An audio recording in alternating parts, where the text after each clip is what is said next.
It should have been a happy memory for Beau, his last day of primary school. Instead, it's a horror he won't forget. He lost his best mates when the jumping castle they were playing on was swept into the air.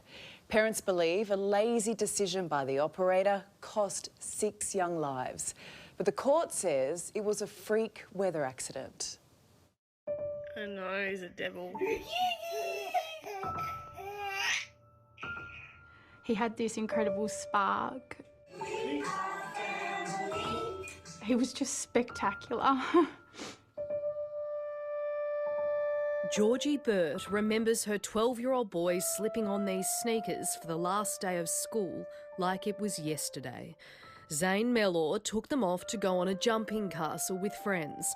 The laces left just as he tied them. I just remember getting to the school and I didn't actually know what had happened. But December 16, 2021 is now etched in this mum's memory forever. I went up to Zane's classroom and asked if Zane could come out, and no one knew where he was. Like all the Hillcrest primary school students that day, Zane was excited for their end-of-year celebrations in Devonport, Tasmania.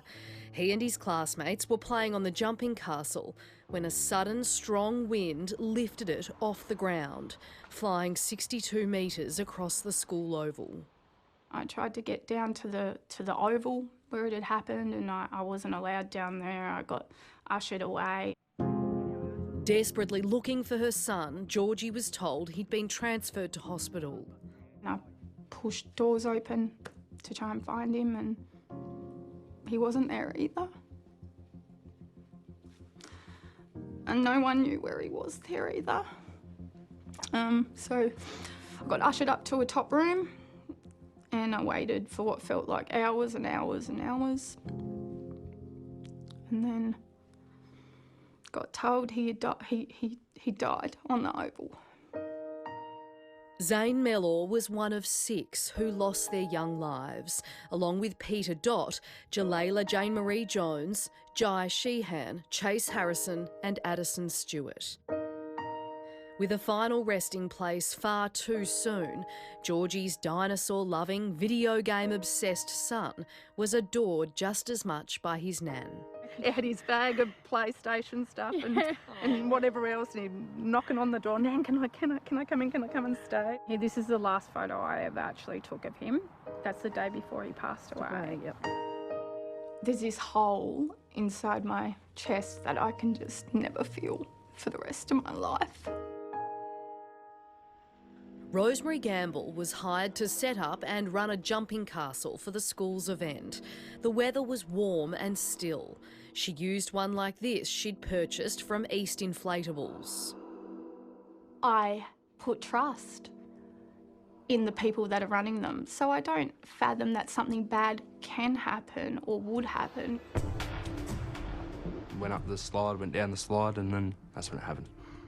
That morning, Beau Medcraft and his best mate Jai had just found out they'd be going to high school together, celebrating the good news on the jumping castle.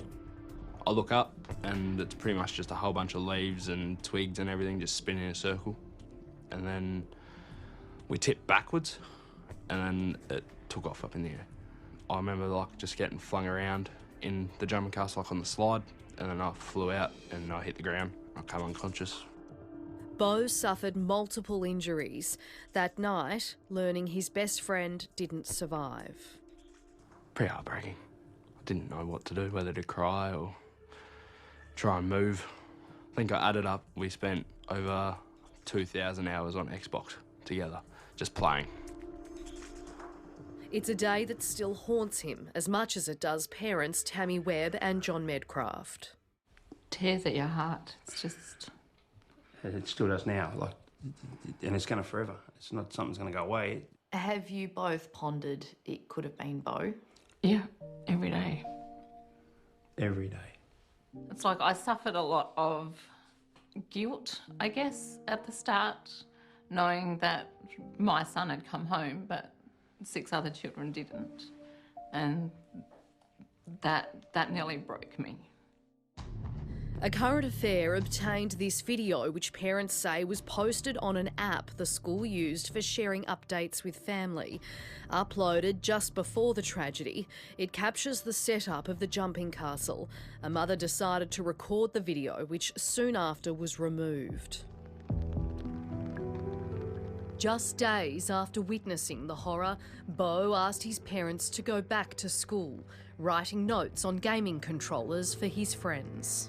One for Jai, one for Zane. He really has the biggest heart.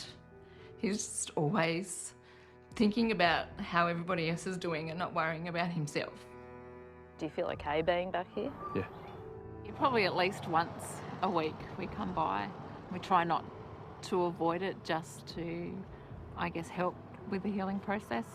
I don't hate the school, but I lost a big part of my son here that day. As families grappled with their grief, Gamble was charged with failing to comply with a work health and safety duty.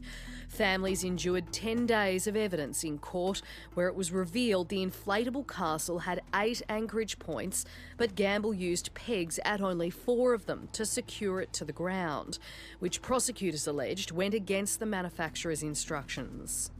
I was disgusted. I was absolutely disgusted that their lives did not mean enough. It didn't mean enough to peg it with 4 more pegs. They shouldn't have took shortcuts. I mean, regardless of the day, that morning, sunny day, nice day, I mean, regardless, set up for the worst. What do you think Rosemary Gamble should have done that she didn't do?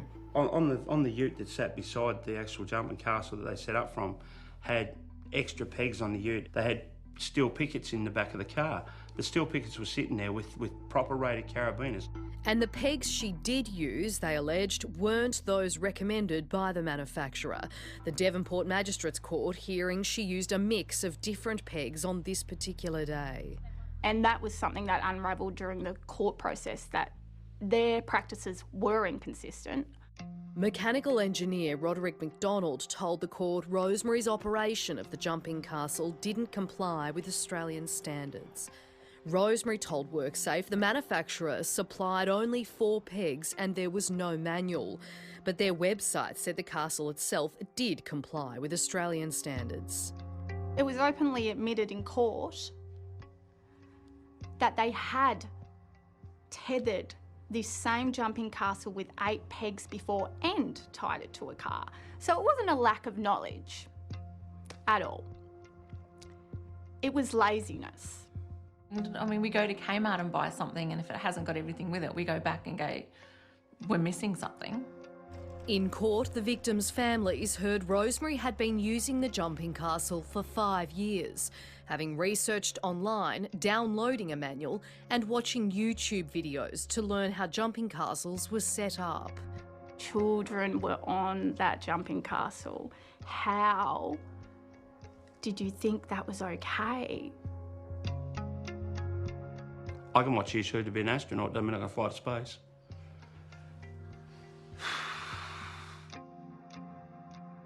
A weather expert giving evidence in the case said what happened here that day was a dust devil, which likely pulled air underneath the jumping castle.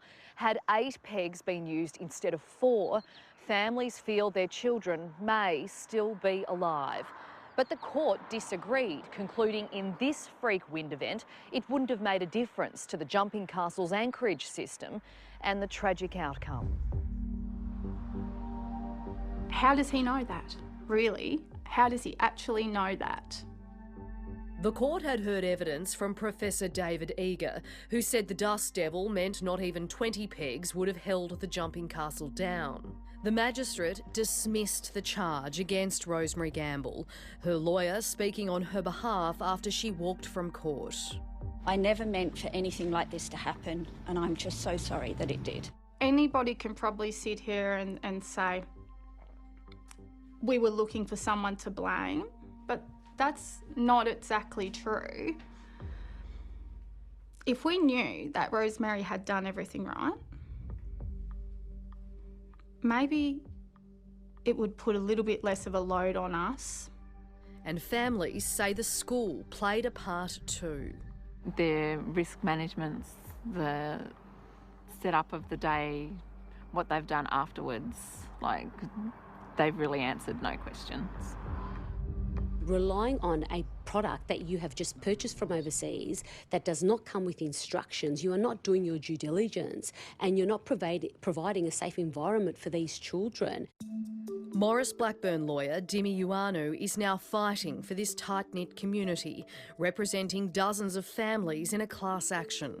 We'll be seeking damages for pain and suffering compensation, as well as the trauma that they've experienced, medical cost. The Australian standards need to be binding. They need to be legally adhered to. There needs to be regular inspections on equipment. Beau has physically recovered, but he'll forever be changed by what he's witnessed and what he's lost. Some days getting him to school's a struggle because he doesn't think school's a safe place. If you could speak to Jai one last time, what would you say? Thank you, as he helped me through primary school. I struggled to make friends, and he helped me. Our children cannot die and nothing come from it. So true, and those families are now waiting for the coronial inquest to start. We reached out to Rosemary Gamble, who for now doesn't want to talk.